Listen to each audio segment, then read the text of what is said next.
السلام علیکم ناظرین، کالم کی دنیا میں خوش آمدید۔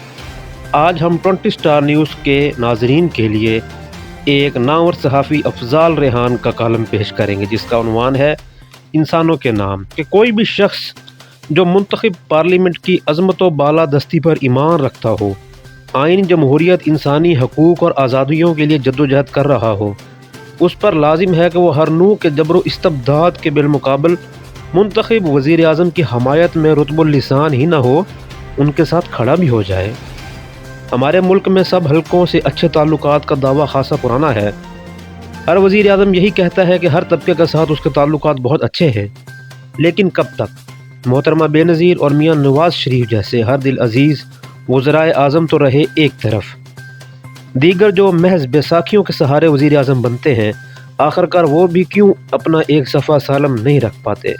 لیاقت علی، خواجہ ناظم الدین یا حسین شہید سہروردی کے بعد آنے والے وزرائے اعظم کی ایک کھیپ ہے، جن کی حیثیت سوائے کٹ پتلیوں اور کچھ نہ تھی۔ جنیجو جیسا ایک شخص بھی طاقتور کے سامنے اپنا ایک صفحہ قائم نہ رکھ پایا۔ یہاں تو قائد عوام بھی محض اپنا ہی بھرم رکھ گیا ہے۔ اس شخص سے جس سے ایک کمیشن رپورٹ تو پبلک کروائی نہ جا سکی، عوام مزید توقع کیا رکھ سکتے تھے؟ صرف دو نام بچتے ہیں جنہیں قد آور کہا جا سکتا ہے، نواز شریف اور محترمہ بے نظیر بھٹو، مگر ان دونوں نے بھی کمپرومائز کے لیے کوئی قربانیاں نہ دیں۔ لیکن ایک وقت کے بعد وہ مہرے نہ رہے اور انہوں نے قومی رہنما ہونے کا لوہا منوایا اور اس کی سزا بھی بھگتی۔ میاں صاحب تو ہنوز بھگت رہے ہیں۔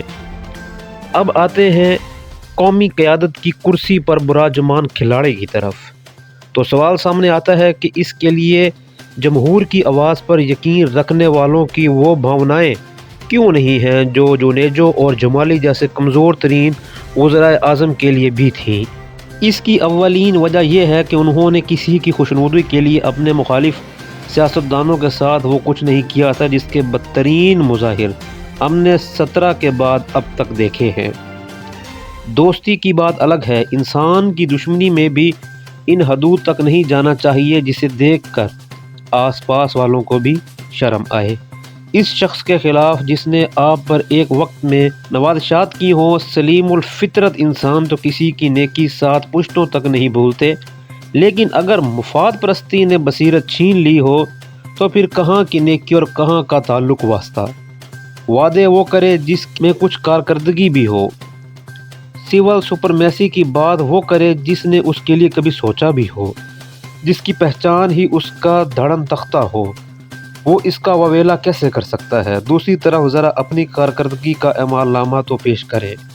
عوام کے لیے تو گڈ یا بیڈ گورننس سے بڑھ کر اصل چیز بنیادی ضروریات زندگی ہوتی ہے۔ مہنگائی کے طوفان میں اگر کوئی شخص اپنے بچوں کے لیے 2 وقت کی روٹی کا اہتمام نہیں کر پا رہا تو کیا کرے؟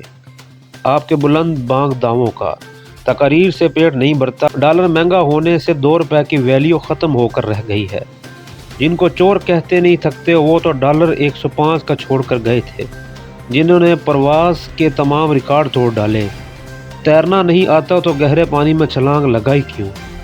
چلیں وہ آپ کا ذاتی معاملہ ہے، آج قومی معیشت کی بربادی تو عام آدمی بھگت رہا ہے۔